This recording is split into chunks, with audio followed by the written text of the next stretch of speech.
যে ওই ফ্যাসিস্টদের সময় প্রত্যক্ষ বা পরোক্ষভাবে তাদেরকে সহায়তা করেছে। এই অভ্যুত্থানে যারা আন্দোলন করেছে তাদের বিপক্ষে ছিল, যারা বিগত 16 বছরে আমার অনেক ভাই যারা বিভিন্নভাবে শোষণের শিকার হয়েছে তাদেরকে প্রত্যক্ষ এবং পরোক্ষভাবে তাদের বিরুদ্ধে জুলুম করেছে। আমরা যদি এমন কাউকে আপনাদের ওই লিস্টে দেখি তাহলে মনে রাখবেন আপনারা আপনাদের জায়গা থেকে আমাদের সাথে ওই কমিটমেন্টের বিরুদ্ধে চলে যাবেন। আমরা আমাদের জায়গা থেকে স্পষ্ট কিছু কথা বলি, আমরা আমাদের জায়গা থেকে দাবি তুলব যে আমরা আসলে প্রশাসন দিয়ে দেশ চলতে দেখতে চাই না।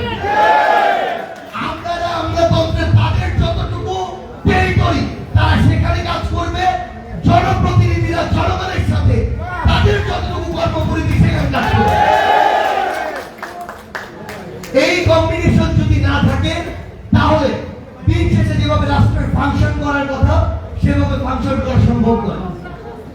আমরা আমাদের জায়গা থেকে যে জিনিসটি পেতে চাই আপনাদের মধ্যে এমন কারো কথা যেন আমরা আগামীতে না শুনি যারা ক্ষমতা পেয়ে সেই ক্ষমতার আবার অপব্যবহার শুরু করেছে।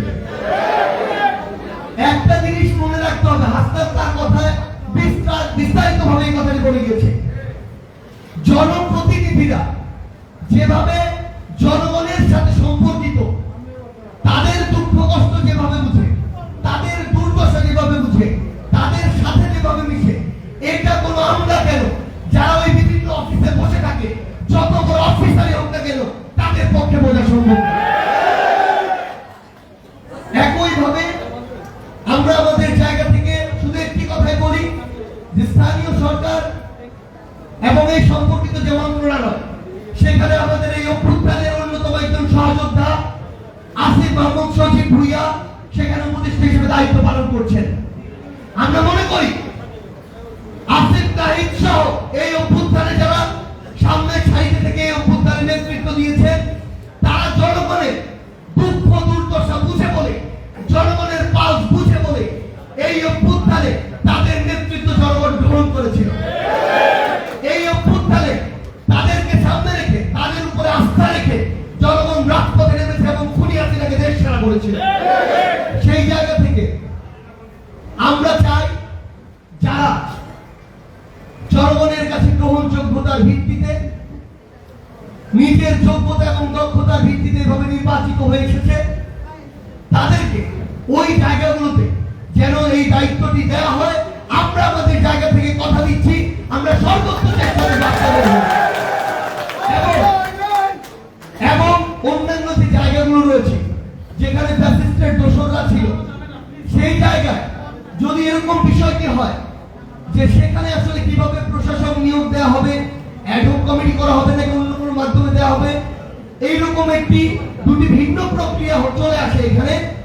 আমরা আমাদের জায়গা থেকে বলবো আপনি জনপ্রতিনিধি বা কাউন্সিলর নামেই দেন আর প্রশাসক নামেই দেন, যারা জনগণের ভোটে ব্যান্ডেট নিয়ে প্রকৃতপক্ষে নির্বাচন হয়েছিল তাদেরকেই যেন সেখানে দেওয়া হয়। আপনাদের পক্ষে আরেকটি কথা বলেছেন, আমি শতভাগ এই জায়গাটিতে একমত।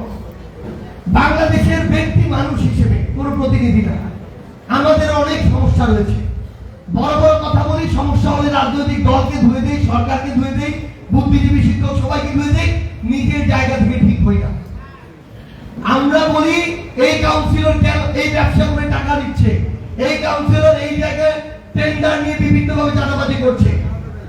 একজন কাউন্সিলরের কাছে একজন ব্যক্তি হিসেবে আমার যে প্রত্যাশা, তার ওই জায়গায় 10, 20, 30, 50 হাজার মানুষের যে প্রত্যাশা, এই প্রত্যাশা পূরণ করতে ওই কাউন্সিলরের মাসে কত লাখ টাকা লাগে সেটাও আপনার হিসাব করতে হবে এবং এই টাকাটা বৈধভাবে উপার্জনের যে পথ সেই পথ আপনাদের তৈরি করে দেওয়ার জন্য কাজ করতে হবে।